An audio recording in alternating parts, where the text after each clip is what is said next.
on Bin Laden's life is with me now. Rob O'Neill, former Navy SEAL and a Fox News contributor. Good morning to you. Morning, Bill.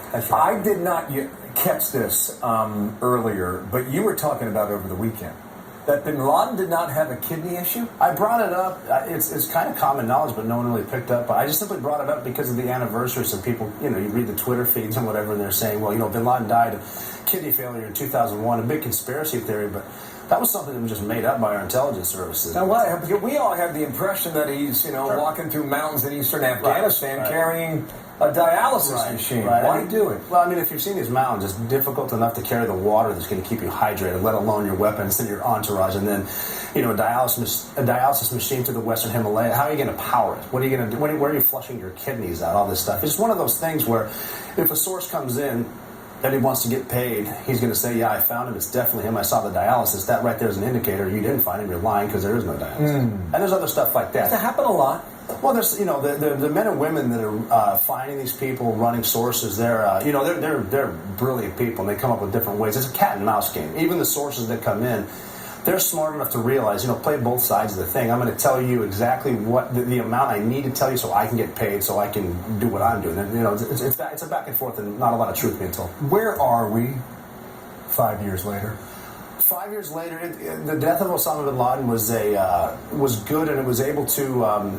It got rid of the leader of Al Qaeda, but also it provided a vacuum for even pulling out of Iraq. Al Qaeda was our eyes were on the prize there, but once we thought Al Qaeda was kind of done, ISIS was able to come up in Syria, and ISIS is there right now. Now we've got our eyes on ISIS. But we got to be careful for Al Qaeda because they're still big. They're in most countries in the world. They haven't forgotten about us, and they kind of need to do something for a little bit more street cred. They're out there. They're still dangerous. When this date comes up every year, what do you say to yourself?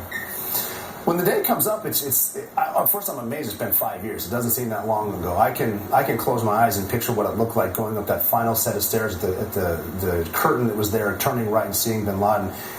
Time flies. It's almost to the point where I just know what the story was. It's really hard to believe it happened.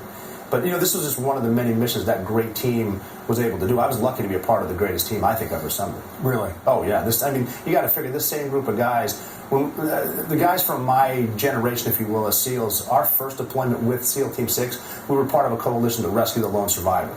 Then we were the same group of guys that rescued Captain Richard Phillips. Then we were the same group of guys that went on the Bin Laden raid. Before that, we were on the base when Bo Bergdahl walked off. We were actually going after him for a number of times. Then after the Bin Laden raid, I was part of a team that was potentially being tasked to go cross-border into Pakistan to rescue Bergdahl. Mm-hmm. So it's a right place, right time, which is amazing people. I can't thank the men and women with whom I serve. You and your fellow men and women have seen the history-making events that have shaped our world today and shape news events every day. Mm-hmm.